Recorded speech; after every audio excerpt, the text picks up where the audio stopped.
Hello and welcome back to MtG TimeWalk, the series where we look at Magic the Gathering's history chronologically by opening boosters. Today I have another 5 vintage boosters for you. I'm going to start with Ice Age from June of 1995.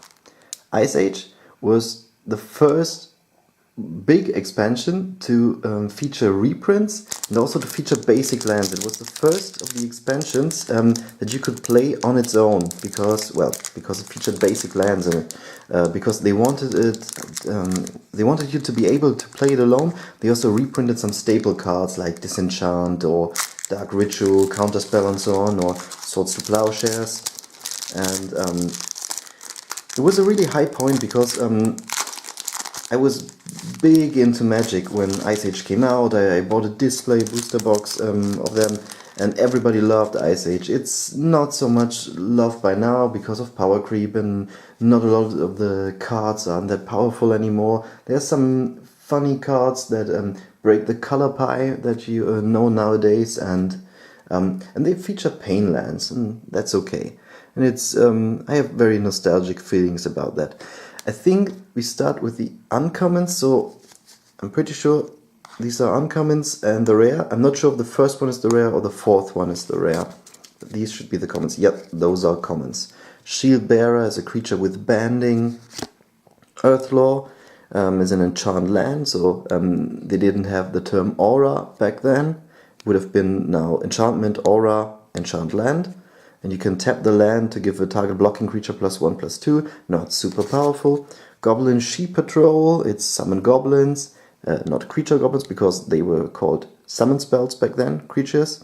And you can pump them and bury them at the end of turn. Bury is an old term, doesn't exist anymore, means destroy and cannot regenerate. Nowadays you would just say sacrifice it. Mistfolk. You can counter a spell that targets Mistfolk by paying 1 blue, and it's a 1/2.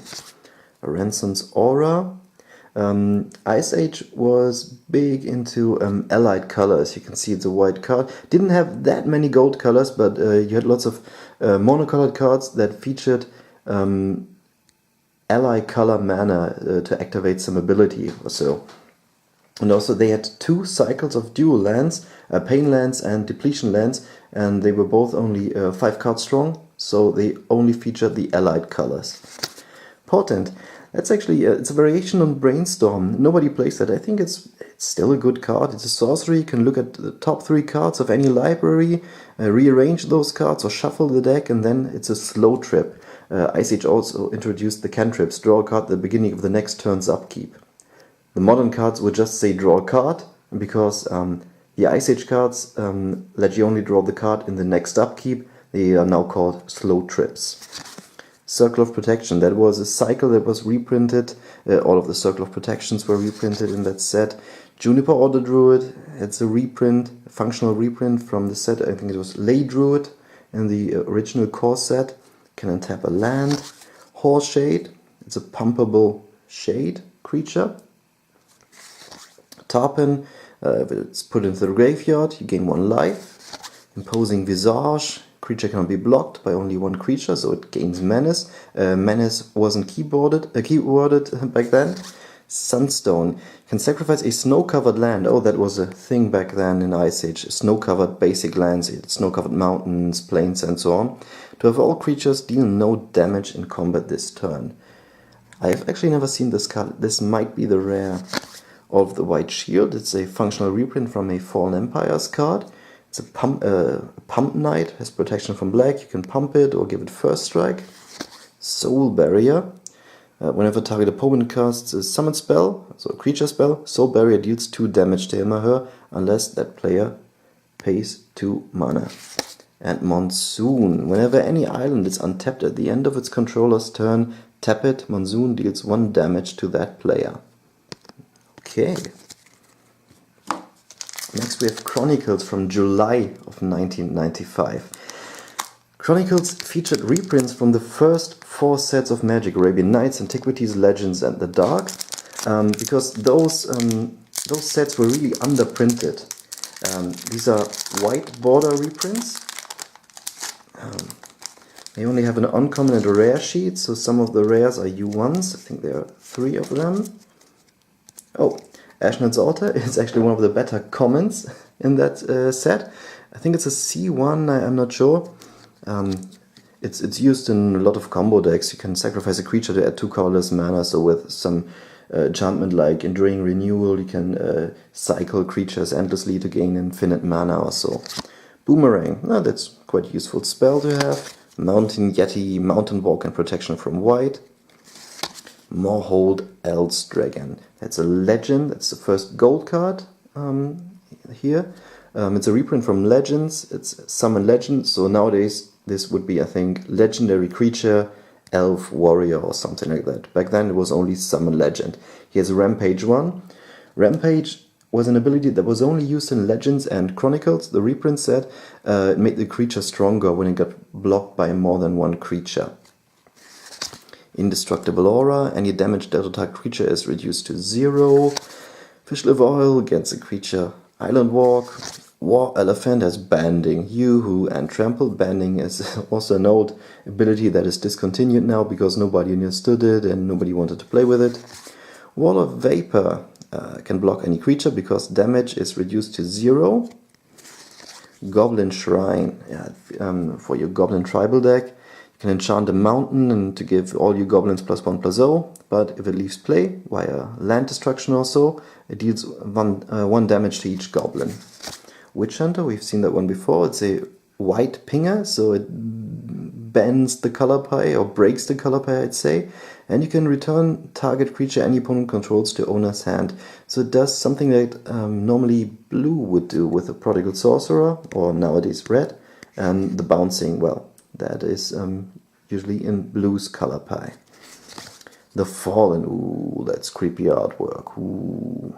Also cost 3 black mana. During your upkeep, the Fallen deals 1 damage to each opponent it has previously damaged, so it haunts all those players. And Craw Giant is another of those trample creatures. Trample and Rampage 2. Costs, you have to be heavy and green to use that. Okay. Chronicles caused quite a bit of an uproar in the community because a lot of the old cards were reprinted that players thought they would hold their value forever, like the Elder Dragons. And this is what led Wizards to introduce the reserved list, to give an insurance to the players to say, hey, there are some cards that will never be reprinted, so that will keep their value. And for example, the Dual Lands from Revised, or the Power 9, and so on. Next set, anyway, is Renaissance or Renaissance. It's from August of 1995. And for those of you from English-speaking countries, you might not know that, because this was a set that was only printed in German, French and Italian. The sets that 4th edition was introduced was being translated into, and it was a supplementary set to print all those cards in black border that came from the first 4 expansions, Arabian Nights to the Dark, to give you black bordered versions, because you can see that we've made a great pull right here. Because, for example, German and French players, they didn't have any opportunity to really buy the old Antiquities packs or so. There are 8 cards in this, and we've actually made the second best pull we could. The Sylvan Library, Valdis Bibliothek with a black border. That is actually really great. I have an Italian one of those, and I think I'm going to replace it with the German one in my EDH deck. It's a green enchantment that lets you draw 3 cards instead of 1, and then you have to put 2 of those back on the top of your library if you don't pay life for that. But it's great library manipulation spell in green, nevertheless. There are 2 cards from the uncommon sheet, which can be U1, like this, and 6 from the common sheet. So we had Sinbad. It's of course a unique character, Sinbad der Seefahrer, but it's not a summon legend, it's summon Sinbad, because it's from Arabian Nights, and Arabian Nights didn't have legends back then. It was just called Summon Ali Baba or Summon Sinbad, and not Summon Legend. Orcs of the Iron Claw, No expansion symbol, because that was a reprint from Alpha. This card was taken out of 3rd edition and reprinted back in 4th edition.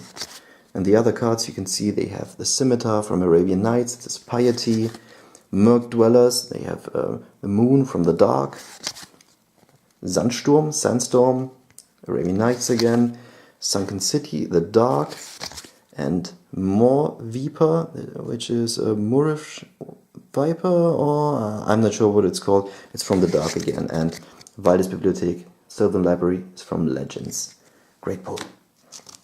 Next on, we move to Homelands, the set that is often scolded as the worst set in Magic's history. I think Mark Rosewater, the lead designer for Magic, said that it's the worst designed set in Magic's history.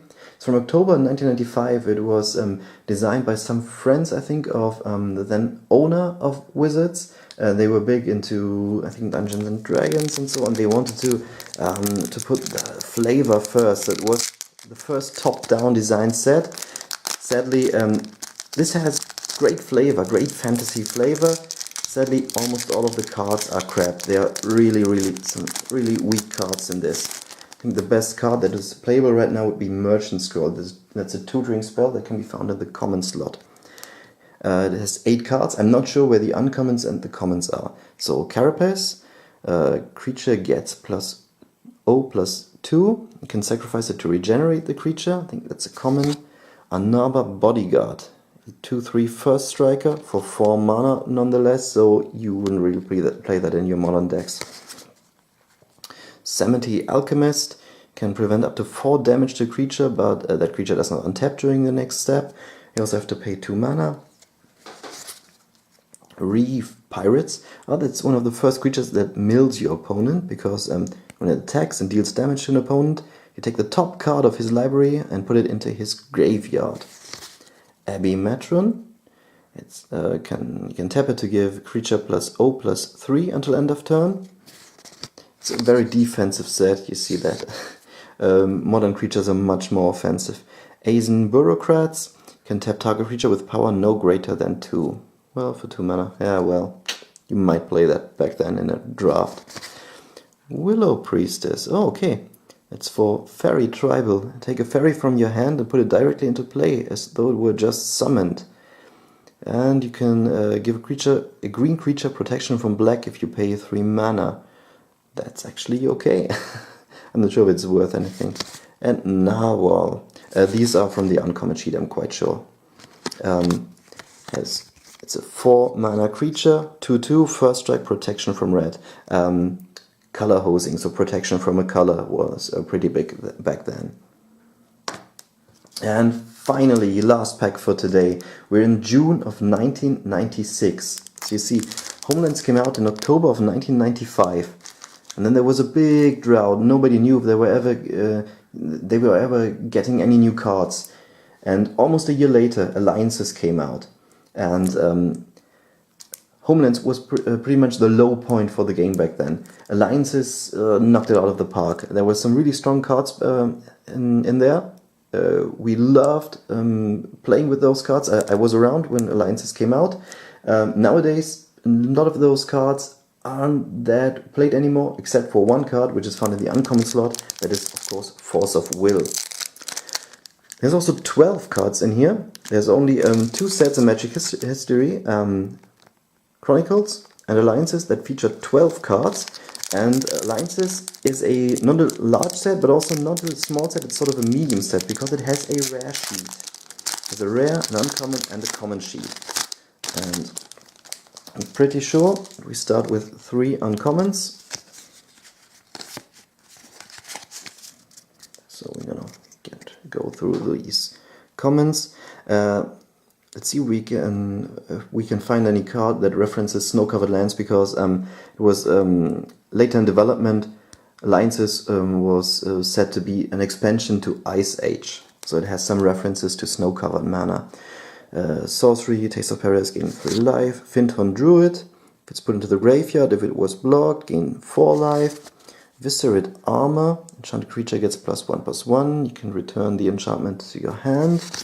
Storm Shaman. Also, you can see that Alliances featured a bunch of new artists. You can see the artwork getting more in the direction of what is now today, because the old artwork was a bit more abstract, and nowadays it's more photorealistic, I'd say. Oftentimes there were a lot of new artists in Alliances, and they featured a lot of those new artworks. Whipvine, it's a wall, so it has Defender. Foresight, search your library for any 3 cards and remove them from the game. And then it's a slow trip, so it featured the slow trip mechanic that was used in Ice Age first. Guerrilla Tactics, it's a burn spell that either deals 2 damage, or if an opponent forces you to discard this from your hand, it deals 4 damage instead of 2.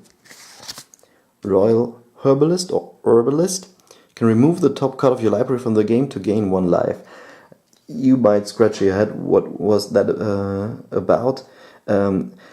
Life gaining effects were valued a bit higher back then, but of course nobody nowadays would, I think, exile the top card of your library. Exile wasn't keyworded back then, it was called remove from the game. And to gain 1 life, that's, yeah, you won't play this card anymore. Death Spark, it can recur, it's a burn spell, deals 1 damage, and if it's in your graveyard with a creature directly above it, so graveyard order matters, you can pay 1 to put it back into your hand. Well, you can combo around that, I think. Scarab of the Unseen, you can sacrifice it to return all enchantments on target permanent you own to their owner's hand. And then it's a slow trip. Seasoned Tactician, remove the top 4 cards of your library from the game to prevent all damage to you from one source. So sadly, no Force of Will for us right now. What's the rare? Chronicles Horror. I've never seen this card before. At the end of any turn, if Chronicles Horror is in your graveyard with a summon card directly above it. Does this say? Oh, nice. The editors weren't pretty much up to speed back then, because this says creature card, this says summon card back then. Should be both the same. Directly above it, you may put Chronicles Horror into your hand. You can sacrifice a creature to have Chronicles Horror deal 1 damage to target creature or player. You can do a bit of comboing with that. If you like, I think you can put that in your EDH deck and do some shenanigans with sacrificing some creatures and so on, and then getting it back to your hand. Okay. When June of 1996 Alliances has gone on, the next set in line would be Mirage. I hope you enjoyed this today. I hope you like that I drew a Sylvan library. And I hope to see you next time in the next episode of MTG TimeWalk. Bye!